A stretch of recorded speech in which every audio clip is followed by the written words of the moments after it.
Story 1. My brother killed himself when he was 16. He was severely schizophrenic. I grew up in a small town, so everyone knew about it. I was bullied intensely for it. One kid's father was a paramedic at the scene, and he would taunt me about how his father thought my brother was a coward. Some people walked on eggshells around me, while others assumed I was also mentally unwell. I actually leaned into it. If you're going to think I'm crazy, I will be. I self-harmed for a while, which made things worse. My brother mentioned me in his suicide note, which sent me into a spiral when my parents let me read it.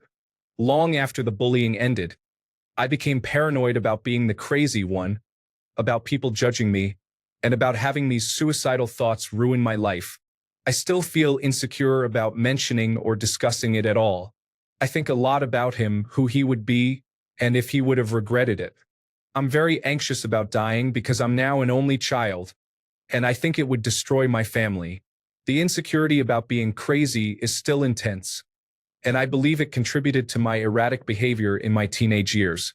I've gained some control over it, but I think everyone from high school still remembers me as the emo kid with the dead brother.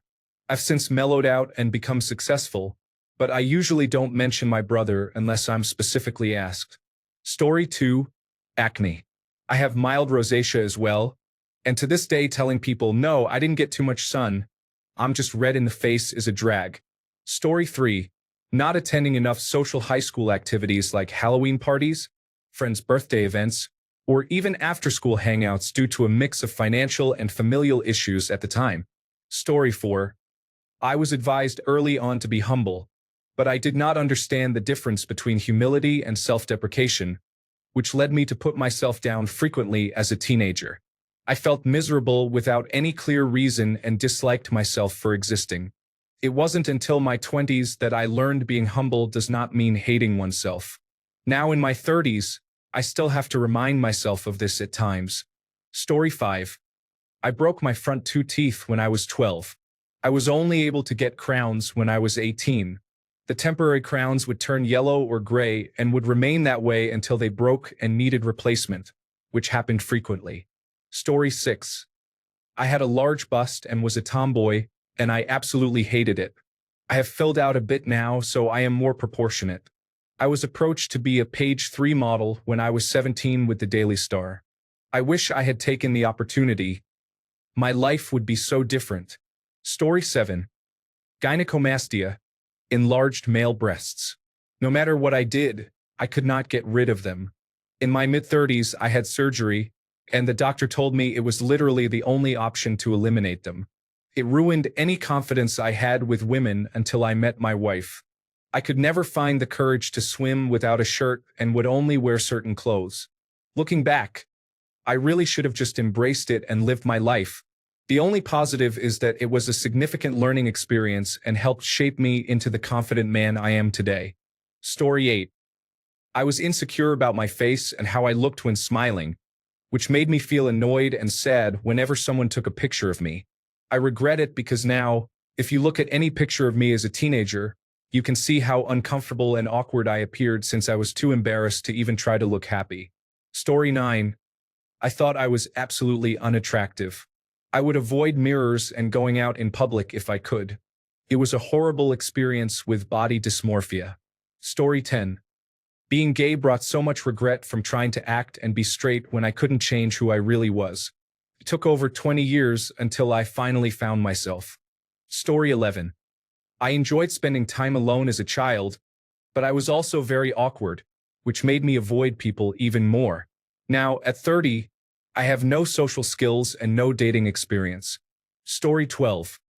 I was told I was overweight, and I believed it throughout my teenage years. I wasn't extremely thin, but I certainly wasn't overweight. I may be heavier now, but I'm happy.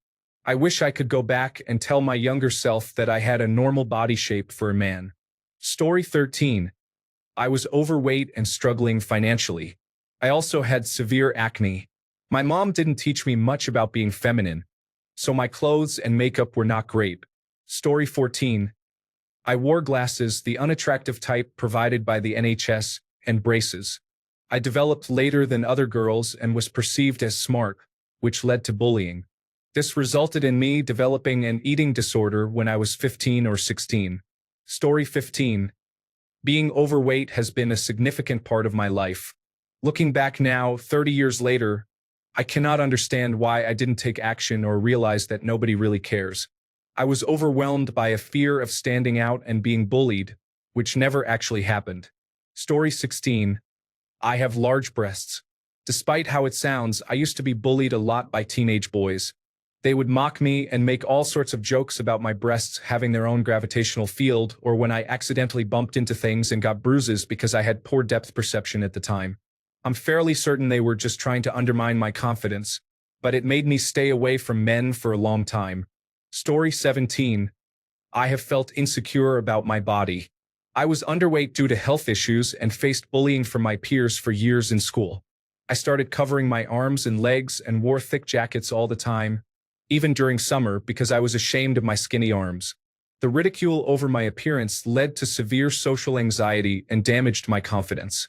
To this day, I often feel uncomfortable in public and around others, as if I am always being judged.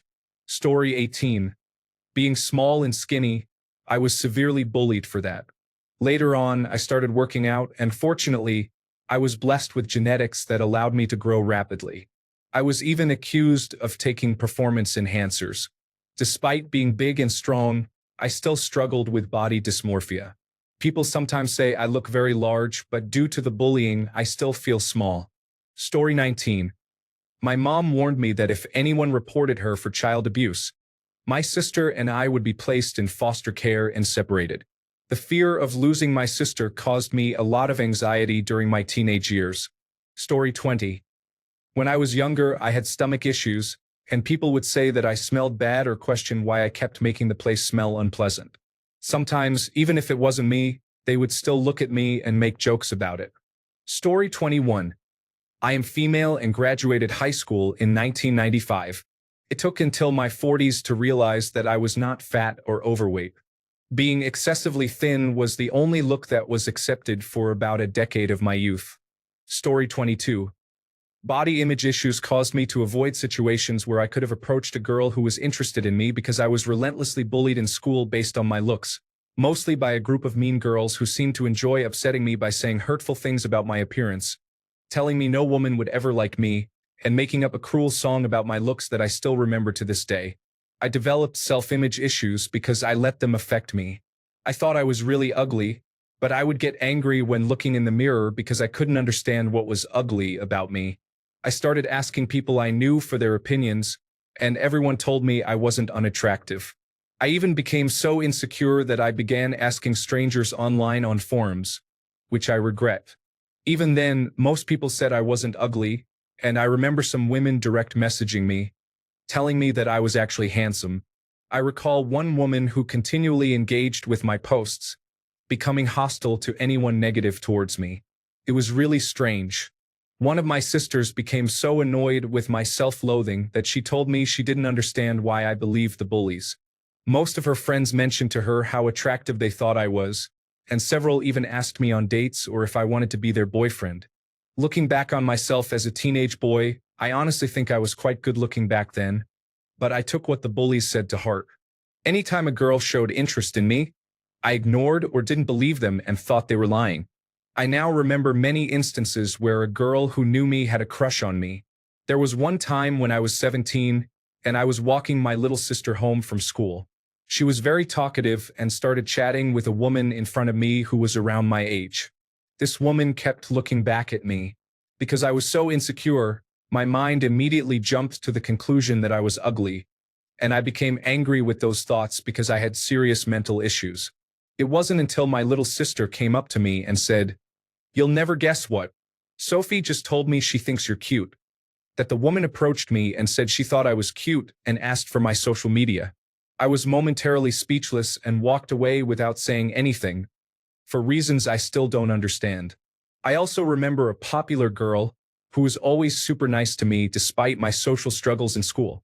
She could have easily joined in with the bullying but often stood up for me and was genuinely kind, where it wasn't required. One day, after meeting my sister, she told her that she thought I was cute and wished I spoke more. I was the quiet kid in school due to my depression and paranoia. Even today, whenever a woman flirts with me or shows interest in a romantic or sexual way, my mind needs time to process it because I still can't believe it happens. My insecurities about my appearance have unfortunately led me to avoid opportunities in the past where I could have approached a woman. Story 23. I lost my vision in an accident at the age of 12. I spent most of my teenage years feeling insecure about my blindness. After the accident, I had to transfer from my old school to a school for the blind. It took me many years to regain my mobility. I could not go outside alone for years because I was afraid. Learning Braille did not come easily to me. It was difficult to unlearn what I knew and start anew. As I was just a young girl when the accident happened, it traumatized me. I lost many friends, especially from my old school. At that time, I was very insecure about my disability. I could not navigate familiar places without a guide and always felt like a burden. I was constantly worried about falling or bumping into things. I nearly lost all hope and felt completely worthless. I had to see at least 4 different counselors with multiple sessions each to regain my confidence. Story 24. Bullying and being abandoned by my old friends. I was bullied practically every day since elementary school, and once I entered high school, things didn't get better. They got worse. I was bullied by both boys and girls, my peers and older repeaters, because I was basically the black sheep of my social surroundings. Tomboy, introverted, shy, nerdy, naive, kind, playful, highly sensitive, blunt, independent, and very idealistic. I was against casual relationships and drugs. They took advantage of my peaceful nature, and they never regretted it.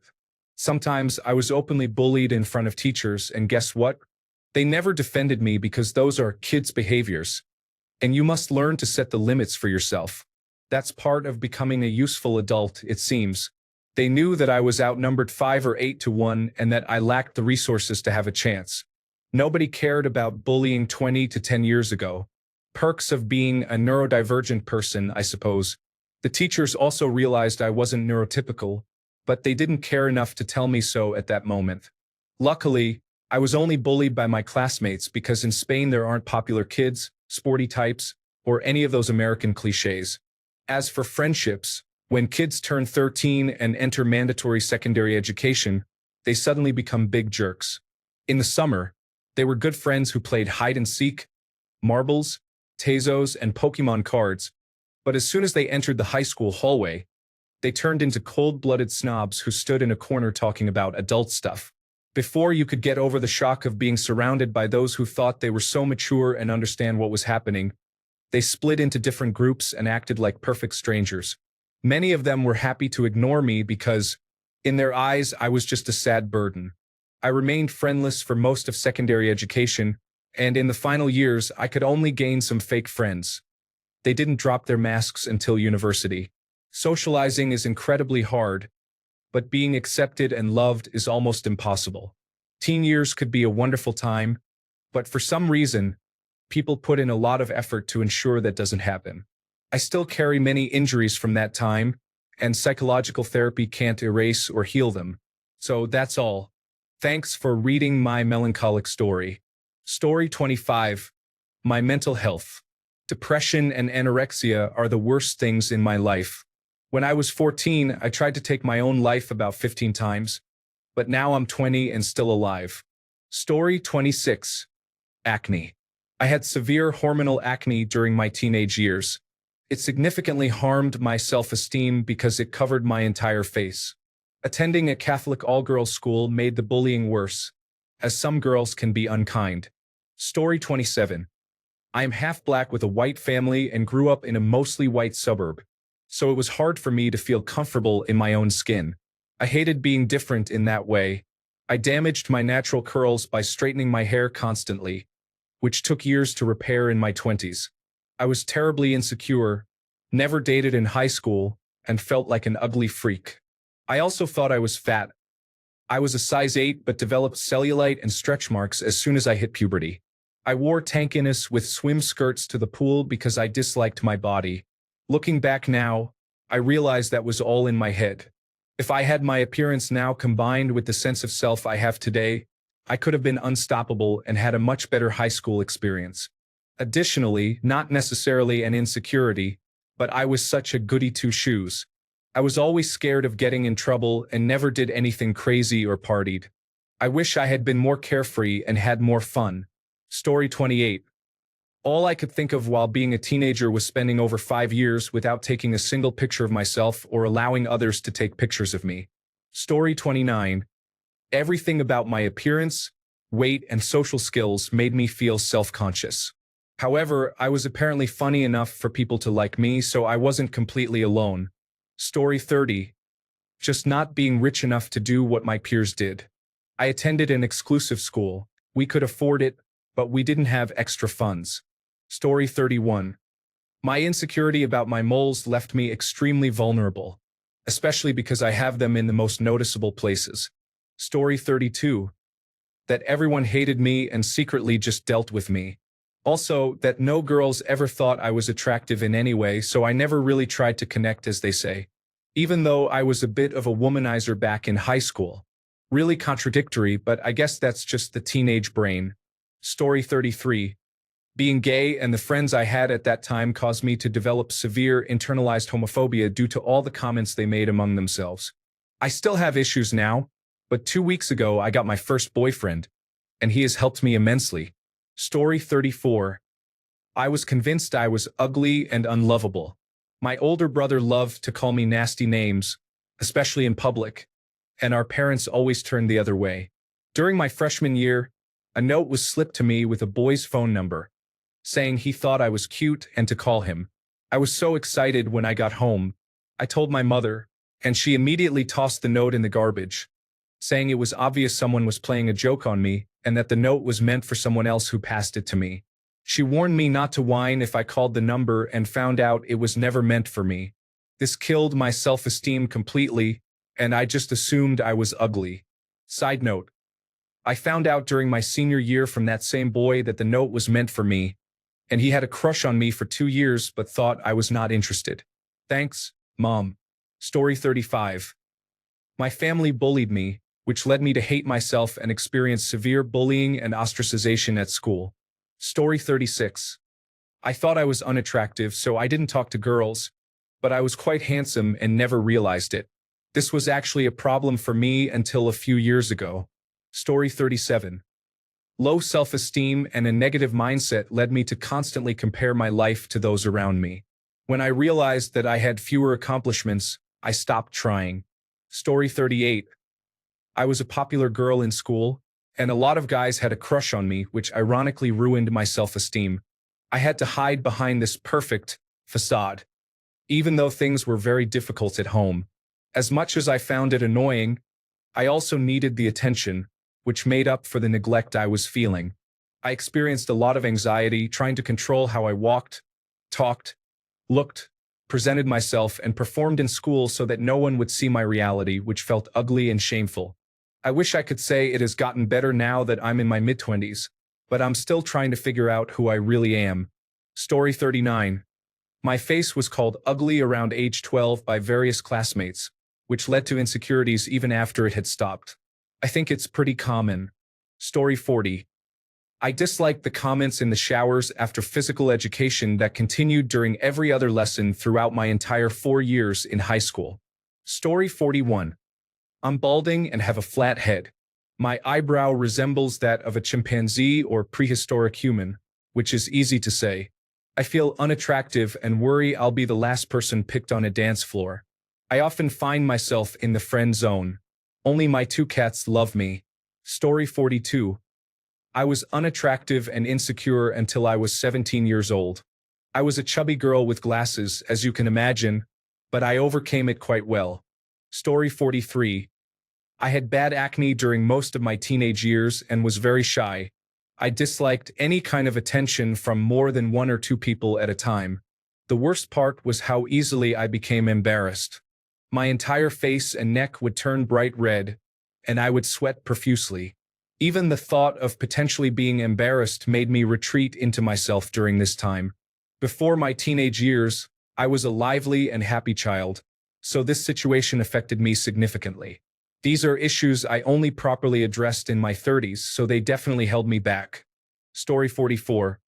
Pretty much everything related to my physical appearance, including height, race, facial features, physique, hand and finger length, and size, affects my self-esteem. As you might have guessed, I am not the most desirable man in the world. I still have these insecurities, and they affect me just as much as before, but I have reached a point where I am too tired to give them much energy.